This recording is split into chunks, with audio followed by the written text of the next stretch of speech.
ಮರೆಯದೆ ರಾತ್ರಿ ಒಂದು ನಿಂಬೆ ಹಣ್ಣಿನಿಂದ ಹೀಗೆ ಮಾಡಿದರೆ ಸಾಕು, ಬಡವನು ಕೂಡ ಶ್ರೀಮಂತನಾಗ್ತಾನೆ. ನಿಮ್ಮ ಎಲ್ಲ ಸಮಸ್ಯೆಗಳು ದೂರವಾಗಿ ನಿಮಗೆ ಒಳ್ಳೆಯದಾಗುತ್ತದೆ. ನಿಂಬೆಹಣ್ಣು ಬಹಳ ಶಕ್ತಿಶಾಲಿಯಾಗಿದೆ. ಮನುಷ್ಯನ ಹಣೆ ಬರಹವನ್ನು ಬದಲಾಯಿಸುವ ಶಕ್ತಿ ನಿಂಬೆಹಣ್ಣಿಗಿದೆ. ನಿಂಬೆ ಮರ ದೇವತಾ ವೃಕ್ಷ. ನಿಂಬೆಹಣ್ಣಿಗೆ ದೇವಶಕ್ತಿ, ಪ್ರಕೃತಿ ಶಕ್ತಿ ಹೇರಳವಾಗಿರುತ್ತವೆ. ಈ ಪರಿಹಾರಕ್ಕೆ ಹಳದಿ ಬಣ್ಣದ ಒಂದು ದೊಡ್ಡ ನಿಂಬೆಹಣ್ಣು ಬೇಕು. ಯಾವುದೇ ಗಾಯಗಳು ಅಥವಾ ಕಲೆಗಳು ಇರಬಾರದು. ಅಂತಹ ಹೊಳೆಯುವ ನಿಂಬೆಹಣ್ಣುಗಳು 2 ಬೇಕು. ಅಂದರೆ ಈ ಪರಿಹಾರಕ್ಕೆ ಒಟ್ಟು 2 ನಿಂಬೆಹಣ್ಣುಗಳು ಬೇಕು.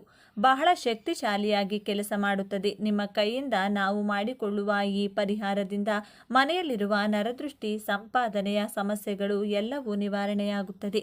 ಎಲ್ಲ ರೀತಿಯ ಸಮಸ್ಯೆಗಳಿಂದ ಹೊರಬರಲು ಈ ಪರಿಹಾರವು ಬಹಳ ಚೆನ್ನಾಗಿ ಕೆಲಸ ಮಾಡುತ್ತದೆ. ಹಾಗಾದರೆ ಇಷ್ಟೊಂದು ಶಕ್ತಿಶಾಲಿ ಈ ದಿನ ನಿಂಬೆಹಣ್ಣಿನಿಂದ ಏನು ಮಾಡಬೇಕು ಎಂಬುದನ್ನು ಈಗ ನಾವು ಈ ವಿಡಿಯೋದಲ್ಲಿ ವಿವರವಾಗಿ ತಿಳಿದುಕೊಳ್ಳೋಣ ಬನ್ನಿ. ಅದಕ್ಕೂ ಮುಂಚೆ ನೀವಿನ್ನು ಚಾನಲ್ಗೆ ಸಬ್ಸ್ಕ್ರೈಬ್ ಆಗಿಲ್ಲ ಅಂದರೆ ಈಗಲೇ ಸಬ್ಸ್ಕ್ರೈಬ್ ಆಗಿ, ಹಾಗೆ ವಿಡಿಯೋಗೆ ಲೈಕ್ ಮಾಡಿ, ವಿಡಿಯೋ ಸ್ಕಿಪ್ ಮಾಡದೆ ಕೊನೆ ತನಕ ನೋಡಿ. ಎಲ್ಲರೂ ಭಕ್ತಿಯಿಂದ ಓಂ ಶ್ರೀ ಮಹಾಲಕ್ಷ್ಮಿ ನಮಃ ಅಂತ ಕಮೆಂಟ್ ಮಾಡಿ.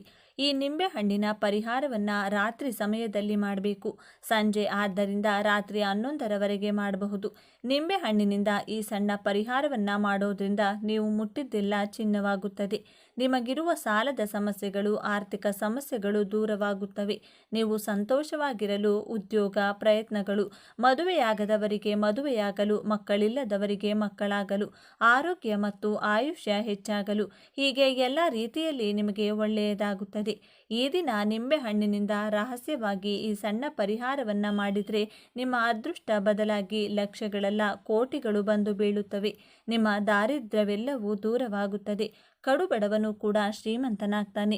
ನಮ್ಮನ್ನು ಕಾಡುವ ಅನಾರೋಗ್ಯ ಸಮಸ್ಯೆಗಳು, ಮಾನಸಿಕ ಸಮಸ್ಯೆಗಳು, ಮನೆಯಲ್ಲಿ ಆಗಾಗ್ಗೆ ಜಗಳಗಳು, ಆರ್ಥಿಕ ತೊಂದರೆಗಳು, ಸಾಲದ ಬಾಧೆಗಳು, ಗಂಡ ಹೆಂಡತಿಯರ ನಡುವಿನ ಕಲಹಗಳು, ಅತ್ತೆ ಸೊಸೆಯರ ಜಗಳ, ಅಕ್ಕ ತಂಗಿಯರ ಜಗಳ, ಇಂತಹ ಸಮಸ್ಯೆಗಳು ನಮ್ಮ ಮನಸ್ಸನ್ನು ಪ್ರಶಾಂತವಾಗಿಡುತ್ತವೆ.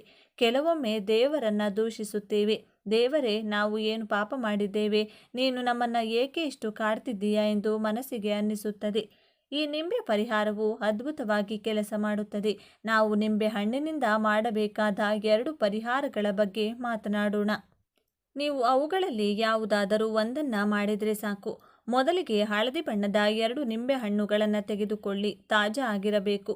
ನಿಂಬೆ ಹಣ್ಣುಗಳನ್ನು ತೆಗೆದುಕೊಂಡು ಒಂದು ನಿಂಬೆ ಹಣ್ಣಿಗೆ ಕಾಡಿಗೆಯನ್ನು ಅಂದರೆ ಕಪ್ಪು ಬಣ್ಣಕ್ಕೆ ತಿರುಗುವಂತೆ ಸಂಪೂರ್ಣವಾಗಿ ಹಚ್ಚಿ ಅಥವಾ ಅಲ್ಲಲ್ಲಿ ಚುಕ್ಕೆಗಳನ್ನು ಇಡಿ.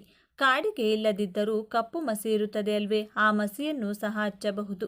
ನಿಂಬೆಹಣ್ಣನ್ನು ಕಪ್ಪಾಗಿಸಿ ನಂತರ ಇನ್ನೊಂದು ನಿಂಬೆಹಣ್ಣಿಗೆ ಕುಂಕುಮದಲ್ಲಿ ಸ್ವಲ್ಪ ರೋಸ್ ವಾಟರ್ ಅಥವಾ ನೀರನ್ನು ಬೆರೆಸಿ ಪೇಸ್ಟ್ ಮಾಡಿ ಹಚ್ಚಿ. ಕೆಂಪು ನಿಂಬೆಹಣ್ಣು ದೃಷ್ಟಿದೋಷವನ್ನು, ಕೆಟ್ಟದ್ದನ್ನು ಹೀರಿಕೊಳ್ಳುತ್ತದೆ. ಕೆಂಪು ನಿಂಬೆಹಣ್ಣು ಜಾತಕ ದೋಷಗಳನ್ನು, ಗ್ರಹ ದೋಷಗಳನ್ನು ನಿವಾರಿಸುತ್ತದೆ. ಗ್ರಹಗಳನ್ನು ನಮಗೆ ಅನುಕೂಲಕರವಾಗಿಸುತ್ತದೆ. ಹೀಗೆ ಒಂದು ನಿಂಬೆಹಣ್ಣಿಗೆ ಕಾಡಿಗೆ, ಇನ್ನೊಂದು ನಿಂಬೆಹಣ್ಣಿಗೆ ಕುಂಕುಮ ಹಚ್ಚಿ ಈ 2 ನಿಂಬೆಹಣ್ಣುಗಳನ್ನು ಒಂದು ತಟ್ಟೆಯಲ್ಲಿಟ್ಟುಕೊಂಡು ಅಥವಾ ಅಂಗೈಯಲ್ಲಿಟ್ಟುಕೊಂಡು ನಿಮ್ಮ ಮನೆಯಲ್ಲಿ ಪ್ರತಿ ರೂಮ್ನಲ್ಲಿ ಅಂದರೆ ಅಡುಗೆ ಮನೆ, ಮಲಗುವ ಕೋಣೆ, ಹಾಲ್, ಮನೆಯ ಸುತ್ತಮುತ್ತಲಿನ ಆವರಣದಲ್ಲಿ ಒಮ್ಮೆ ತಿರುಗಾಡಿ. ಹಾಗೆ ತಿರುಗಾಡುವಾಗ ಕೆಟ್ಟದ್ದೆಲ್ಲ ಹೋಗಬೇಕು, ದೋಷಗಳೆಲ್ಲ ಹೋಗಬೇಕು, ಏನಾದರೂ ಪೀಡೆಗಳಿದ್ದರೆ ಹೋಗಬೇಕು ಎಂದು ಸಂಕಲ್ಪ ಮಾಡಿಕೊಳ್ಳಿ. ನಂತರ ಆ ನಿಂಬೆ ಹಣ್ಣುಗಳನ್ನು ಯಾರೂ ತುಳಿಯದ ಜಾಗದಲ್ಲಿ ಅಥವಾ ಚರಂಡಿಯಲ್ಲಿ, ಹರಿಯುವ ನೀರಿನಲ್ಲಿ ಅಥವಾ ಯಾವುದಾದರೂ ಮರದ ಬುಡದಲ್ಲಿ ದೂರ ಎಸೆಯಿರಿ. ಆಗ ಆ ಕೆಟ್ಟದ್ದೆಲ್ಲವೂ ದೂರವಾಗುತ್ತದೆ. ಇದು ಮೊದಲ ಪರಿಹಾರ. ಇನ್ನು 2ನೇ ಪರಿಹಾರವೇನೆಂದರೆ, ಈ ದಿನ ರಾತ್ರಿ ಸಮಯದಲ್ಲಿ 2 ನಿಂಬೆ ಹಣ್ಣುಗಳನ್ನು ತೆಗೆದುಕೊಂಡು ಆ 2 ನಿಂಬೆ ಹಣ್ಣುಗಳನ್ನು ಒಂದು ತಟ್ಟೆಯಲ್ಲಿ ಇಡಿ. ಇಡುವ ಮೊದಲು ಆ ತಟ್ಟೆಯಲ್ಲಿ ಒಂದು ಹಿಡಿ ಉಪ್ಪನ್ನು ಸಹ ಹಾಕಿ. ಉಪ್ಪು ಹಾಕಿ ಆ ಉಪ್ಪಿನ ಮೇಲೆ 2 ನಿಂಬೆ ಹಣ್ಣುಗಳನ್ನು ಇಡಿ. ಉಪ್ಪು ಮತ್ತು ನಿಂಬೆ ಹಣ್ಣುಗಳು ಇವೆರಡೂ ಸಹ ಬಹಳ ಶಕ್ತಿಶಾಲಿ ಮತ್ತು ಲಕ್ಷ್ಮೀ ದೇವಿಗೆ ಬಹಳ ಪ್ರಿಯವಾದವು. ಈ ದಿನ ಇವುಗಳಿಗೆ ಇನ್ನಷ್ಟು ಶಕ್ತಿಗಳು ಬರುವುದರಿಂದ ಹೀಗೆ ಉಪ್ಪಿನ ಮೇಲೆ 2 ನಿಂಬೆ ಹಣ್ಣುಗಳನ್ನು ಇಡಿ. ಆ ನಂತರ 4 ಲವಂಗಗಳನ್ನು ತೆಗೆದುಕೊಂಡು ಈ 2 ನಿಂಬೆ ಹಣ್ಣುಗಳ 2ರಂತೆ ಲವಂಗಗಳನ್ನು ಚುಚ್ಚಿ. ಆ ನಂತರ ಈ ತಟ್ಟೆಯನ್ನು ತೆಗೆದುಕೊಂಡು ಹೋಗಿ ನಿಮ್ಮ ಮನೆಯ ಮುಖ್ಯ ದ್ವಾರದ ಬಲಬದಿಯಲ್ಲಿ ಇಡಿ. ನಂತರ 2 ಕರ್ಪೂರಗಳನ್ನು ತೆಗೆದುಕೊಂಡು 2 ನಿಂಬೆ ಹಣ್ಣುಗಳ ಮೇಲೆ ಲವಂಗಗಳ ಮಧ್ಯದಲ್ಲಿಡಿ. ನಂತರ ಬೆಂಕಿ ಕಡ್ಡಿ ಸಹಾಯದಿಂದ ಆ ಕರ್ಪೂರದ ಬಿಲ್ಲೆಗಳನ್ನು ಹಚ್ಚಿ ಅವು ಉರಿಯುತ್ತಿರುವಷ್ಟು ಹೊತ್ತು ನೀವು ಆ ನಿಂಬೆ ಹಣ್ಣುಗಳಿಗೆ ನಿಮ್ಮ ಕೋರಿಕೆಯನ್ನು ಹೇಳಿಕೊಳ್ಳಿ. ನಮಗೆ ಈ ಕಷ್ಟವಿದೆ, ಈ ಸಮಸ್ಯೆ ಇದೆ, ಆ ಸಮಸ್ಯೆ ಇದೆ, ಹೋಗಬೇಕು, ನಮಗೆ ಧನ ಸಂಪತ್ತು ಬರಬೇಕು, ನಮ್ಮ ಜೀವನ ಅದ್ಭುತವಾಗಿ ಬದಲಾಗಬೇಕು, ನಾವು ಕೂಡ ಎಲ್ಲರಂತೆ ಸಂತೋಷದಿಂದ ಬದುಕಬೇಕೆಂದು ಸಂಕಲ್ಪ ಮಾಡಿಕೊಳ್ಳಿ. ಕರ್ಪೂರ ಸುಟ್ಟಾಗ ಲವಂಗ ಸುಟ್ಟರೆ ತಪ್ಪೇನೂ ಇಲ್ಲ. ಕರ್ಪೂರ ಸುಟ್ಟು ಹೋದ ನಂತರ ಆ ತಟ್ಟೆಯನ್ನು ಹಾಗೆ ಬಿಟ್ಟು ನಿಮ್ಮ ಕೆಲಸಗಳನ್ನು ನೋಡಿಕೊಳ್ಳಿ. ಈ ಪರಿಹಾರವನ್ನು ರಾತ್ರಿ ಸಮಯದಲ್ಲಿ ಮಾತ್ರ ಮಾಡಬೇಕು. ಇನ್ನು ಆ ನಿಂಬೆಹಣ್ಣು, ಉಪ್ಪು, ಲವಂಗಗಳನ್ನು ಮರುದಿನ ಬೆಳಿಗ್ಗೆ ತೆಗೆದುಕೊಂಡು ಯಾವುದಾದರೂ ಒಂದು ದೊಡ್ಡ ಹಸಿರು ಮರದ ಬುಡದಲ್ಲಿ ಹಾಕಬೇಕು. ಹೀಗೆ ಈ ಪರಿಹಾರವನ್ನು ಮಾಡಿಕೊಂಡ್ರೆ ಬಹಳ ಅದ್ಭುತವಾದ ಫಲಿತಾಂಶಗಳು ಸಿಗುತ್ತವೆ. ಹೀಗೆ ಈ ಎರಡೂ ಪರಿಹಾರಗಳು ಅಥವಾ ಇವುಗಳಲ್ಲಿ ಯಾವುದಾದರೂ ಒಂದು ಪರಿಹಾರವನ್ನು ಮಾಡಿಕೊಂಡ್ರೆ ನಿಮ್ಮ ಮನೆಯ ವಿಷಯದಲ್ಲಿ ವೈಯಕ್ತಿಕವಾಗಿರುವ ಎಲ್ಲ ಕೆಟ್ಟದ್ದು ದೂರವಾಗಿ ಲಕ್ಷ್ಮೀದೇವಿ ನಿಮ್ಮ ಮನೆಯಲ್ಲಿ ನೆಲೆಸುತ್ತಾಳೆ. ನಿಮ್ಮ ಜೀವನ ಶಾಂತಿಯುತವಾಗಿರುತ್ತದೆ. ಇದು ಬಹಳ ಶಕ್ತಿಶಾಲಿಯಾಗಿ ಕೆಲಸ ಮಾಡುತ್ತದೆ. ಈ ನಿಂಬೆ ಪರಿಹಾರದಿಂದ ನಿಮ್ಮ ಎಲ್ಲ ಸಮಸ್ಯೆಗಳು, ಆರ್ಥಿಕ ಸಮಸ್ಯೆಗಳು ದೂರವಾಗುತ್ತವೆ. ಹೀಗೆ ಎಲ್ಲ ರೀತಿಯಲ್ಲೂ ನಿಮಗೆ ಒಳ್ಳೆಯದಾಗುತ್ತದೆ. ಈ ದಿನದಂದು ಒಂದು ಗ್ಲಾಸ್ ಅಥವಾ ಚೊಂಬಿನಲ್ಲಿ ನೀರನ್ನು ತೆಗೆದುಕೊಂಡು ಆ ನೀರಿನಲ್ಲಿ ಸಣ್ಣ ಬೆಲ್ಲದ ತುಂಡನ್ನು ಪುಡಿ ಮಾಡಿ ಬೆರೆಸಿ, ಹಾಗೆ ಚಿಟಿಕೆ ಅರಿಶಿನವನ್ನು ಸಹ ಬೆರೆಸಿ, ನಂತರ ಆ ನೀರನ್ನು ಹತ್ತಿರದ ಬೇವಿನ ಮರದ ಬಳಿಗೆ ತೆಗೆದುಕೊಂಡು ಹೋಗಿ ಬೇವಿನ ಮರದ ಬುಡದಲ್ಲಿ ಸುರಿದು ನಮಸ್ಕರಿಸಿದರೆ ಗ್ರಹದೋಷಗಳು ಮತ್ತು ಜಾತಕ ದೋಷಗಳು ದೂರವಾಗುತ್ತವೆ.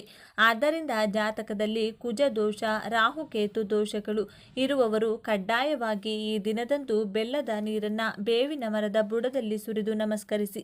ಅಲ್ಲದೆ ಈ ದಿನ ಸಿಹಿ ಪದಾರ್ಥಗಳನ್ನು ಅಂದರೆ ಸಿಹಿ ತಿಂಡಿಗಳನ್ನು ಮತ್ತು ಪೊರಕೆ, ಪ್ಲಾಸ್ಟಿಕ್ ವಸ್ತುಗಳನ್ನು ಖರೀದಿಸಿ ಮನೆಗೆ ತರಬಾರದು. ಈ ದಿನ ಈ ವಸ್ತುಗಳನ್ನು ಖರೀದಿಸಿ ಮನೆಗೆ ತಂದರೆ ದಾರಿದ್ರ್ಯ ದೇವತೆಯು ಅವುಗಳ ಜೊತೆ ನಿಮ್ಮ ಮನೆಗೆ ಪ್ರವೇಶಿಸುತ್ತಾಳೆ. ಇನ್ನು ನಿಮಗೆ ಇಲ್ಲದ ಕಷ್ಟಗಳು ಬರುತ್ತವೆ. ಆದ್ದರಿಂದ ಯಾರೂ ಈ ದಿನ ಈ ವಸ್ತುಗಳನ್ನು ಖರೀದಿಸಬೇಡಿ. ಈ ದಿನದಂದು ನೀವು ಮಾವಿನ ಮರವನ್ನು ಸ್ಪರ್ಶಿಸುವುದರಿಂದ ಅಪ್ರತಿಮ ರಾಜಯೋಗ ಪ್ರಾಪ್ತಿಯಾಗುತ್ತದೆ. ಮಾವಿನ ಮರ ಕೂಡ ಒಂದು ದೇವತಾ ವೃಕ್ಷವೇ. ರಾಮಾಯಣ, ಮಹಾಭಾರತ, ಇತರ ಪುರಾಣಗಳಲ್ಲಿ ಇದರ ಪ್ರಸ್ತಾಪವಿದೆ. ಮಾವಿನ ಹಣ್ಣನ್ನು ಪ್ರೀತಿ ಮತ್ತು ಸಂತಾನ ಪ್ರಾಪ್ತಿಗೆ ಸಂಕೇತವೆಂದು ಭಾವಿಸುತ್ತಾರೆ. ಯಾವುದೇ ಶುಭ ಕಾರ್ಯವಾದರೂ ಮನೆಯ ಬಾಗಿಲಿಗೆ ಮಾವಿನ ಎಲೆಗಳನ್ನು ಕಟ್ಟದೆ ಪ್ರಾರಂಭಿಸುವುದಿಲ್ಲ. ಮಾವಿನ ಎಲೆಗಳಿಗೆ ನಕಾರಾತ್ಮಕ ಶಕ್ತಿಯನ್ನು ಹೀರಿಕೊಳ್ಳುವ ಗುಣವಿದೆ. ಮಾವಿನ ಮರವನ್ನು ವೇದಗಳಲ್ಲಿ ಸ್ವರ್ಗದ ಸ್ಥಳವೆಂದು ಸಂಬೋಧಿಸುತ್ತಾರೆ. ಇಂದು ಮಾವಿನ ಮರವನ್ನು ಸ್ಪರ್ಶಿಸಿದರೆ ಸಾಕು, ನಿಮ್ಮ ಕಷ್ಟಗಳು, ಸಮಸ್ಯೆಗಳು ದೂರವಾಗುತ್ತವೆ. ನಿಮ್ಮ ಮನೆಯಲ್ಲಿರುವ ನಕಾರಾತ್ಮಕ ಶಕ್ತಿಯನ್ನು ಆ ಮರವು ಹೀರಿಕೊಳ್ಳುತ್ತದೆ. ಇಂದು ನಿಮಗೆ ಎಲ್ಲಿ ಮಾವಿನ ಮರ ಕಂಡರೂ ಅಥವಾ ನೀವೇ ಮಾವಿನ ಮರದ ಬಳಿಗೆ ಹೋಗಿ ಒಂದು ಚೊಂಬು ನೀರನ್ನು ಆ ಮರಕ್ಕೆ ಅರ್ಪಿಸಿ, ನಂತರ ಮಾವಿನ ಮರಕ್ಕೆ ನಮಸ್ಕರಿಸಿ 11 ಬಾರಿ ಆ ಮರವನ್ನು ಸ್ಪರ್ಶಿಸಿದ ನಂತರ ಆ ಮಾವಿನ ಮರದ ಕೆಳಗೆ 2 ನಿಮಿಷ ಕುಳಿತು ಮನೆಗೆ ಹೋಗಿ. ಇದನ್ನೆಲ್ಲ ಮಾಡದಿದ್ದರೂ ಈ ಅದ್ಭುತ ದಿನದಂದು ಮಾವಿನ ಮರವನ್ನು ಸ್ಪರ್ಶಿಸುವವರ ದೇಹದಲ್ಲಿನ ರೋಗಗಳು ಮತ್ತು ಕೆಟ್ಟ ನಕಾರಾತ್ಮಕ ಶಕ್ತಿ ದೂರವಾಗುತ್ತದೆ.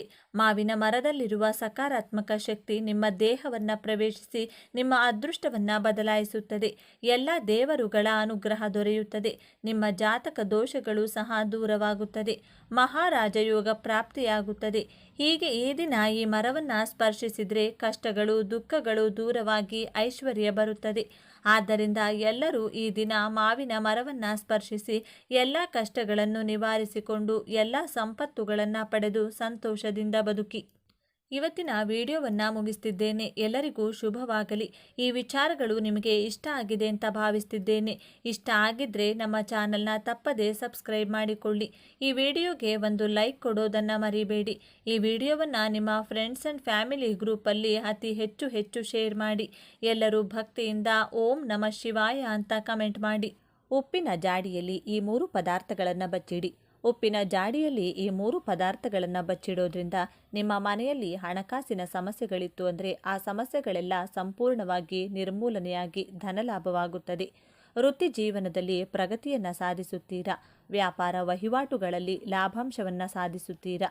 ಸಾಲ ಬಾಧೆಗಳು ನಿವಾರಣೆಯಾಗುತ್ತದೆ. ಕೋಟಿ ಹಣ ನಿಮ್ಮನ್ನು ಹುಡುಕಿಕೊಂಡು ಬರುತ್ತದೆ. ಆಕಸ್ಮಿಕ ಧನಲಾಭವಾಗುತ್ತೆ ಅಂತಾನೆ ಹೇಳಲಾಗುತ್ತೆ. ಸ್ನೇಹಿತರೆ, ಉಪ್ಪು ಲಕ್ಷ್ಮಿ ಸ್ವರೂಪವಾದಂಥದ್ದು. ಯಾವಾಗಲೂ ಮನೆಯಲ್ಲಿ ಉಪ್ಪು ಖಾಲಿ ಆಗಬಾರ್ದು. ಇನ್ನೇನು ಸ್ವಲ್ಪ ಉಪ್ಪಿದೆ ಅನ್ನುವಾಗಲೇ ಉಪ್ಪನ್ನು ತಂದು ಉಪ್ಪಿನ ಜಾಡಿಯಲ್ಲಿ ಹಾಕಬೇಕು. ಹಾಗೆ ಸ್ನೇಹಿತರೆ, ಉಪ್ಪನ್ನು ನಾವು ಈ ಮಣ್ಣಿನ ಜಾಡಿ, ಪಿಂಗಾಣಿ ಜಾಡಿ ಏನು ಹೇಳ್ತೀವಿ, ಆ ಜಾಡಿಯಲ್ಲಿ ಇಟ್ಕೊಳ್ಬೇಕು, ಇಲ್ಲ ಗಾಜಿನ ಬಾಟ್ಲಲ್ಲಿ ಇಟ್ಕೊಳ್ಬೇಕು. ಹಾಗೆ ನೀವು ಯಾವುದೇ ಕಾರಣಕ್ಕೂ ಸ್ಟೀಲ್ ಡಬ್ಬಗಳಲ್ಲಿ, ಪ್ಲಾಸ್ಟಿಕ್ ಡಬ್ಬಗಳಲ್ಲಿ ಉಪ್ಪನ್ನು ಇಡಬಾರ್ದು. ಹಾಗೆ ಗಾಜಿನ ಡಬ್ಬದಲ್ಲಿ ಇಟ್ಟರೂ ಉಪ್ಪು ನಮಗೆ ಬೇರೆಯವರ ಕಣ್ಣಿಗೆ ಗೋಚರಿಸಬಾರದು ಅಂತ ಹೇಳ್ತಾರೆ ಸ್ನೇಹಿತರೆ. ಅಂದರೆ ಮನೆಗೆ ಬೇರೆ ಯಾರೋ ಬಂದಿದ್ದಾಗ ಆ ಉಪ್ಪು ಬೇರೆಯವರಿಗೆ ಕಾಣಿಸಬಾರ್ದು ಅಂತ ಹೇಳ್ತಾರೆ. ಅಂದರೆ ಉಪ್ಪನ್ನು ಒಂದು ಕಡೆ ಸರಿಯಾದ ರೀತಿಯಲ್ಲಿ ಅದಕ್ಕೆ ಒಂದು ಜಾಗ ಅಥವಾ ಒಂದು ಪೀಠ, ಒಂದು ಹಲಿಗೆ, ಒಂದು ಮಣೆ ಏನಾದರೂ ಒಂದನ್ನು ಜಾಗನ ಅರೇಂಜ್ ಮಾಡಿ ಶುದ್ಧವಾದಂಥ ಜಾಗದಲ್ಲಿ ಉಪ್ಪನ್ನು ಇಡಬೇಕು. ಉಪ್ಪು ಲಕ್ಷ್ಮಿ ಸ್ವರೂಪ ಅಂತ ಹೇಳಲಾಗುತ್ತೆ. ಸಮುದ್ರ ಮಂಥನ ಅಂದರೆ ಕ್ಷೀರಸಾಗರ ಮಂಥನದ ಸಂದರ್ಭದಲ್ಲಿ ಲಕ್ಷ್ಮಿಯ ಜನನವಾಯಿತು. ಲಕ್ಷ್ಮಿಯೊಂದಿಗೆ ಸಾಕಷ್ಟು ಒಂದು ವಸ್ತುಗಳು ಕೂಡ ಜನನವಾಯಿತು. ಅದರಲ್ಲಿ ಮುಖ್ಯವಾಗಿ ಪ್ರಧಾನವಾದಂತಹ ವಸ್ತು ಅಂದರೆ ಈ ಕಲ್ಲುಪ್ಪು. ಕಲ್ಲುಪ್ಪು ಲಕ್ಷ್ಮೀ ದೇವಿಯ ಸಹೋದರಿಯ ಸಮಾನ. ಕಲ್ಲುಪ್ಪು ಲಕ್ಷ್ಮಿಗೆ ಅತ್ಯಂತ ಪ್ರೀತಿಕರವಾದಂಥದ್ದು. ಕಲ್ಲುಪ್ಪಿನಲ್ಲಿ ಲಕ್ಷ್ಮಿ ಆಕರ್ಷಿತಳಾಗಿರುತ್ತಾಳೆ, ಲಕ್ಷ್ಮಿ ಲೀನವಾಗಿರುತ್ತಾಳೆ ಅಂತಾನೆ ಹೇಳಲಾಗುತ್ತೆ. ಕಲ್ಲುಪ್ಪು ಯಾವ ಮನೆಯಲ್ಲಿ ಖಾಲಿಯಾಗುತ್ತೋ ಅಲ್ಲಿ ಬಡತನ ಇರುತ್ತೆ. ಕಲ್ಲುಪ್ಪನ್ನು ಯಾರಿಗೂ ಕೂಡ ಸಾಲವಾಗಿ ಕೊಡಬಾರ್ದು ಅಂತ ಹೇಳಲಾಗುತ್ತೆ. ಕಲ್ಲುಪ್ಪನ್ನು ಕೈಗೆ ಕೊಡಬಾರ್ದು ಅಂತಾನು ಹೇಳ್ತಾರೆ. ಹಣ ನಿಲ್ಲೋದಿಲ್ಲ ಅನ್ನೋ ಒಂದು ಸೂಚನೆಗಳನ್ನು ನಮ್ಮ ಹಿರಿಯರು ಮುಂಚೆಯಿಂದನೂ ಕೂಡ ತಿಳಿದುಕೊಂಡು ಬಂದಿದ್ದಾರೆ. ಕಲ್ಲುಪ್ಪಿನಿಂದ ಯಾವುದೇ ರೀತಿಯ ತಂತ್ರಗಳನ್ನು, ಪರಿಹಾರಗಳನ್ನು ಮಾಡಿಕೊಂಡ್ರೆ 100% ಅದು ನಮಗೆ ಸಕ್ಸಸ್ಸನ್ನು ಕೊಡುತ್ತೆ. ಉಪ್ಪು ಆಹಾರದಲ್ಲಿನ ರುಚಿಯನ್ನು ಹೇಗೆ ಹೆಚ್ಚಿಸುತ್ತೋ ಅದೇ ರೀತಿಯಲ್ಲಿ ನಮಗಾಗಿರುವಂತಹ ದೋಷಗಳನ್ನು ನಿವಾರಣೆ ಮಾಡುವಂಥ ಶಕ್ತಿ ಉಪ್ಪಿಗಿದೆ. ಹಾಗಾಗಿ ನಮ್ಮ ಹಿರಿಯರು ಉಪ್ಪಿನಿಂದ ದೃಷ್ಟಿ ದೋಷಗಳನ್ನು ನಿವಾರಣೆ ಮಾಡ್ತಾ ಇದ್ರು. ಅದೇ ರೀತಿಯಿಂದ ಅನಾದಿ ಕಾಲದಿಂದ ಒಂದಷ್ಟು ಜನರು ಉಪ್ಪಿನಿಂದ ತಂತ್ರಗಳನ್ನು ಮಾಡಿಕೊಂಡಿದ್ದಾರೆ. ಈ ತಂತ್ರಗಳ ಮುಖಾಂತರವಾಗಿ ಲಕ್ಷ್ಮಿಯನ್ನು ಆಕರ್ಷಣೆ ಮಾಡಿ ಹಿಡಿದಿಟ್ಟುಕೊಂಡಿದ್ದಾರೆ ಅಂತಾನೆ ಹೇಳ್ಬೋದು.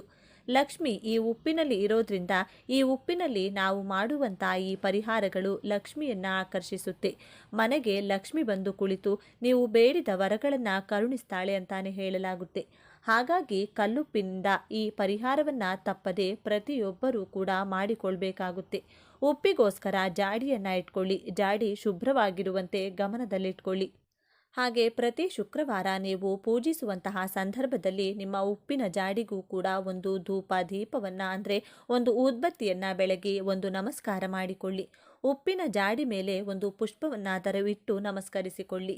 ಈ ಒಂದು ತಂತ್ರವನ್ನು ಮಾಡಿದ ನಂತರ 100% ಲಕ್ಷ್ಮಿ ನಿಮ್ಮ ಮನೆಯಲ್ಲಿ ನಿಮ್ಮನ್ನು ಆಶೀರ್ವದಿಸುತ್ತಾಳೆ, ಹಣದ ಮಳೆಯನ್ನು ಸುರಿಸ್ತಾಳೆ ಅಂತಾನೆ ಹೇಳಲಾಗುತ್ತೆ. ಉಪ್ಪಿನ ಜಾಡಿಯಲ್ಲಿ ಯಾವ ಪದಾರ್ಥವನ್ನು ಇಡಬೇಕು ಅಂತಂದರೆ, ಮೊದಲನೆಯದಾಗಿ ಈ ಒಂದು ಪರಿಹಾರಕ್ಕೆ ನೀವು ಮಾಡಿಕೊಳ್ಬೇಕಾಗಿರೋದು ಹಳದಿ ಬಣ್ಣದ ಬಟ್ಟೆಯನ್ನು, ಒಂದು ಚಿಕ್ಕದಾದ ಬಟ್ಟೆಯನ್ನು ತೆಗೆದುಕೊಳ್ಳಿ. ಒಂದು ಚಿಕ್ಕ ಅಂಗೈ ಅಗಲದ ಬಟ್ಟೆಯನ್ನು ತೆಗೆದುಕೊಳ್ಳಿ. ಶುದ್ಧವಾಗಿರುವಂತಹ ಬಟ್ಟೆ ಆಗಿರಬೇಕು. ಯಾವುದೇ ಹಳೆ ಬಟ್ಟೆಯನ್ನು ಉಪಯೋಗಿಸಬೇಡಿ. ಶುದ್ಧವಾಗಿರೋ ಹಳದಿ ಬಣ್ಣದ ಬಟ್ಟೆಯನ್ನು ತೆಗೆದುಕೊಳ್ಳಿ. ಹಳದಿ ಬಣ್ಣ ಬಟ್ಟೆ ಇಲ್ಲ ಅಂದರೆ ಬಿಳಿ ಬಣ್ಣದ ಬಟ್ಟೆಯನ್ನು ತೆಗೆದುಕೊಂಡು ಅದನ್ನು ತೊಳೆದು ಅದಕ್ಕೆ ಅರಿಶಿನವನ್ನು ಲೇಪನ ಮಾಡಿ, ಅಂದರೆ ಅರಿಶಿನದ ನೀರಿನಲ್ಲಿ ಅದ್ದಿ ಚೆನ್ನಾಗಿ ಒಣಗಿಸಬೇಕು. ಹಸಿ ಇರಬಾರದು, ತೇವಾಂಶ ಇರಬಾರದು, ಚೆನ್ನಾಗಿ ಒಣಗಿಸಿ ಇಟ್ಕೊಳ್ಬೇಕು. ಆ ನಂತರವಾಗಿ ಈ ಒಂದು ಬಟ್ಟೆಯ ಮೇಲೆ ₹1 ನಾಣ್ಯ, 5 ಏಲಕ್ಕಿ, 5 ಅಡಿಕೆ, ಈ 3 ಪದಾರ್ಥ ಇಷ್ಟೇ ಸಾಕು ಸ್ನೇಹಿತರೆ.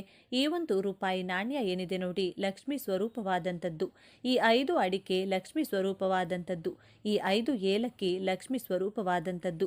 ಲಕ್ಷ್ಮಿಯನ್ನು ಆಕರ್ಷಿಸುವಂತಹ ವಸ್ತುಗಳು ಇವು. ಲಕ್ಷ್ಮಿಗೆ ಅತ್ಯಂತ ಪ್ರೀತಿಕರವಾದಂಥ ವಸ್ತುಗಳು.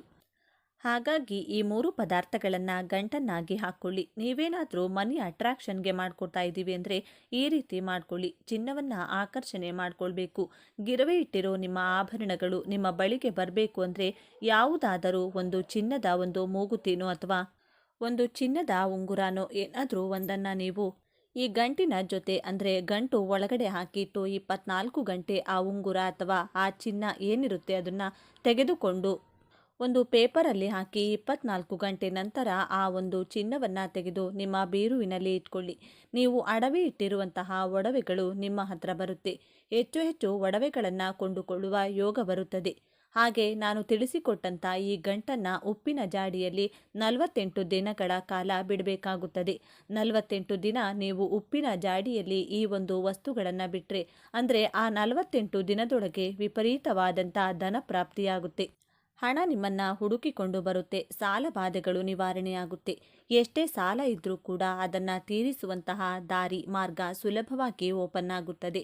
ಹಣ ಅಂದ್ರೆ ಧನದ್ವಾರಗಳು ತೆರೆದುಕೊಳ್ಳುತ್ತವೆ ಅಂತಾನೆ ಹೇಳಲಾಗುತ್ತೆ.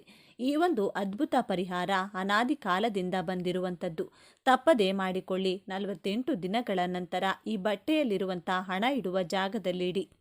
ಅಡಿಕೆ ಹಾಗೂ ಈ 5 ಏಲಕ್ಕಿಯನ್ನ ತುಳಸಿ ಗಿಡದ ಬುಡದಲ್ಲಿ ಊತಿಡಿ ಅಥವಾ ಯಾವುದಾದರೂ ದೈವ ವೃಕ್ಷದ ಬುಡದಲ್ಲಿ ಊತಿಟ್ಟು ಬಿಡಿ. ಇಷ್ಟೇ ಸಿಂಪಲ್ ಮಾಡಿಕೊಳ್ಳಬೇಕಾಗಿರುವುದು. ಈ ಒಂದು ಟ್ರಿಕ್ಸ್ ನಿಮ್ಮ ಜೀವನವನ್ನ ಬದಲಾಯಿಸುವ ಅದೃಷ್ಟವನ್ನ ತರುತ್ತದೆ. ನಿಮ್ಮನ್ನ ಕೋಟ್ಯಾಧಿಪತಿಯನ್ನಾಗಿ ಮಾಡುತ್ತದೆ. ಇನ್ನು ಪ್ರತಿದಿನ ಕಲ್ಲುಪ್ಪು ಬೆರೆಸಿದ ನೀರನ್ನ ಸ್ನಾನ ಮಾಡಿದರೆ ಎಷ್ಟು ಒಳ್ಳೆಯದು ಗೊತ್ತಾ? ಆರೋಗ್ಯಯುತ ಅಭ್ಯಾಸಗಳಲ್ಲಿ ಸ್ನಾನ ಕೂಡ ಒಂದು. ಅದರಲ್ಲೂ ಕಲ್ಲುಪ್ಪು ಸೇರಿಸಿದ ನೀರನ್ನ ಸ್ನಾನ ಮಾಡುವುದರಿಂದ ಹಿತವಾದ ಅನುಭವವನ್ನು ಪಡೆಯಬಹುದು. ಸ್ನಾನ ಕೇವಲ ಬಾಹ್ಯದಿಂದ ದೇಹವನ್ನ ಸ್ವಚ್ಛವಾಗಿಡುವುದು ಮಾತ್ರವಲ್ಲ, ಆಂತರಿಕವಾಗಿಯೂ ಆರೋಗ್ಯಯುತವಾಗಿಡುವಂತೆ ಮಾಡುತ್ತದೆ. ಪ್ರತಿದಿನ ಬಿಸಿ ನೀರಿನ ಸ್ನಾನ ಮಾಡಿದರೆ ದೇಹಕ್ಕೆ ಉಲ್ಲಾಸ ದೊರೆಯುತ್ತದೆ, ಜೊತೆಗೆ ಹೊಸ ಚೈತನ್ಯ ಮೂಡುತ್ತದೆ. ಆದ್ದರಿಂದ ಸ್ನಾನ ದಿನನಿತ್ಯದ ಆರೋಗ್ಯಯುತ ಅಭ್ಯಾಸಗಳಲ್ಲೊಂದು. ಅದೇ ರೀತಿ ಉಪ್ಪನ್ನ ಮಿಶ್ರಣ ಮಾಡಿದ ನೀರನ್ನ ಸ್ನಾನ ಮಾಡಿದರೆ, ಹೌದು, ಪ್ರತಿದಿನ ಸ್ನಾನದಲ್ಲಿ ನೀರಿಗೆ ಕಲ್ಲುಪ್ಪಿನ ಬಳಕೆ ಮಾಡಿದರೆ ಆರೋಗ್ಯಕ್ಕೆ ಇನ್ನೂ ಒಳ್ಳೆಯದು. ಮಾನಸಿಕ ಆರೋಗ್ಯವನ್ನು ಕೂಡ ಉತ್ತಮವಾಗಿಟ್ಟುಕೊಳ್ಳಲು ಕಲ್ಲುಪ್ಪಿನ ನೀರಿನ ಸ್ನಾನ ಸಹಾಯಕವಾಗಿದೆ. ಹಾಗಾದರೆ ಏನೆಲ್ಲ ಪ್ರಯೋಜನಗಳನ್ನು ಪಡೆಯಬಹುದು ಎನ್ನುವ ಮಾಹಿತಿಯನ್ನು ಇಲ್ಲಿ ಹೇಳಲಾಗಿದೆ ನೋಡಿ. ಒಂದು ರೀತಿಯಲ್ಲಿ ಸ್ನಾನ ಮಾಡಿದ ನಂತರ ದೇಹ ಪೂರ್ತಿ ರಿಲ್ಯಾಕ್ಸ್ ಆಗುತ್ತದೆ, ಹೊಸ ಚೈತನ್ಯ ಭಾವನೆ ಮೂಡುತ್ತದೆ. ಅದೇ ತೆರನಾದ ಪ್ರಯೋಜನವನ್ನು ನೀರಿಗೆ ಕಲ್ಲುಪ್ಪು ಸೇರಿಸಿ ಸ್ನಾನ ಮಾಡಿದಾಗ ಕೂಡ ದೊರೆಯುತ್ತದೆ. ಅಲ್ಲದೆ ಇದು ಒತ್ತಡವನ್ನು ನಿವಾರಿಸುತ್ತದೆ ಮತ್ತು ನಿಮ್ಮ ದೇಹ ಮತ್ತು ಮನಸ್ಸನ್ನು ಬಹಳ ಶಾಂತಿಯುತ ರೀತಿಯಲ್ಲಿರುವಂತೆ ಮಾಡುತ್ತದೆ. ನಿಮ್ಮ ಚರ್ಮವನ್ನು ಮೃದು ಮತ್ತು ಹೊಳಪಾಗಿರುವಂತೆ ಮಾಡುತ್ತದೆ. ಎನರ್ಜಿಯನ್ನು ಹೆಚ್ಚಿಸುತ್ತದೆ. ನಮ್ಮ ದೇಹ ಮತ್ತು ಮನಸ್ಸನ್ನು ವಿಶ್ರಾಂತಿ ಮಾಡುವುದರ ಹೊರತಾಗಿ ಉಪ್ಪನ್ನು ಸೇರಿಸಿ ಸ್ನಾನ ಮಾಡಿದಾಗ ಶಕ್ತಿಯ ಮಟ್ಟವನ್ನು ಹೆಚ್ಚಿಸುತ್ತವೆ ಮತ್ತು ಹಿತವಾದ ಸ್ನಾನವು ನೋವು ಮತ್ತು ಒತ್ತಡದ ಮನಸ್ಸಿಗೆ ಚಿಕಿತ್ಸೆ ನೀಡುತ್ತದೆ. ಮೃದುವಾದ ಚರ್ಮ ಮತ್ತು ಶಾಂತ ಮನಸ್ಸನ್ನು ನೀಡುತ್ತದೆ. ಮೆಗ್ನೀಷಿಯಂ ಹೊಂದಿರುವ ಲವಣಗಳ ಯುಕ್ತ ಸ್ನಾನವು ಆರೋಗ್ಯ ಉತ್ತಮವಾಗಿಸಲು ಹೆಚ್ಚು ಪರಿಣಾಮಕಾರಿಯಾಗಿದೆ. ಉತ್ತಮ ನಿದ್ದೆ. ಕೆಲವರು ಸಂಜೆ ಸ್ನಾನ ಮಾಡುತ್ತಾರೆ. ಹೀಗಿದ್ದಾಗ ಆದಷ್ಟು ನೀರಿಗೆ ಉಪ್ಪನ್ನು ಸೇರಿಸಿ ಸ್ನಾನ ಮಾಡಿ. ಇದರಿಂದ ರಾತ್ರಿ ಚೆನ್ನಾಗಿ ನಿದ್ದೆ ಬರುತ್ತದೆ. ಸಾಮಾನ್ಯವಾಗಿ ಉತ್ತಮ ಸ್ನಾನವು ಉತ್ತಮ ನಿದ್ರೆಗೆ ಕಾರಣವಾಗುತ್ತದೆ. ಸ್ನಾನದ ಲವಣಗಳ ಬಳಕೆಯ ಉತ್ತಮ ನಿದ್ರೆಯು ಪಡೆಯಲು ನಿಮಗೆ ಸಹಾಯ ಮಾಡುತ್ತದೆ. ಇದು ನಿದ್ರಾಹೀನತೆ ನಿವಾರಿಸಲು ಸಹಾಯ ಮಾಡುತ್ತದೆ. ಹೀಗಾಗಿ ಉಪ್ಪು ಯುಕ್ತ ನೀರಿನ ಸ್ನಾನ ದೇಹಕ್ಕೆ ಆರಾಮದಾಯಕ ಅನುಭವವನ್ನು ನೀಡುತ್ತದೆ. ಉಪ್ಪು ನೀರಿನ ಸ್ನಾನಕ್ಕೆ ಹೀಗೆ ಮಾಡಿ. ಸ್ನಾನಕ್ಕೆ ಕಲ್ಲುಪ್ಪನ್ನು ಮಾತ್ರ ಬಳಸಿ. ಅದು ಅಯೋಡಿನ್ ಯುಕ್ತ ಉಪ್ಪಾಗಿದ್ದರೆ ಇನ್ನೂ ಒಳ್ಳೆಯದು. ಸುಲಭವಾಗಿ ನೀರಿನಲ್ಲಿ ಕರಗುತ್ತದೆ ಕೂಡ. ಒಂದು ಬಕೆಟ್ ನೀರಿಗೆ 2 ಅಥವಾ 3 ಟೀ ಸ್ಪೂನ್ ಉಪ್ಪನ್ನು ಸೇರಿಸಿಬಿಡಿ. ಬೇಗನೆ ಕರಗುತ್ತದೆ. ನಂತರ ಸ್ನಾನ ಮಾಡಿ. ಸ್ನೇಹಿತರೆ, ವಿಡಿಯೋ ನೋಡಿದ್ದಕ್ಕಾಗಿ ಧನ್ಯವಾದಗಳು.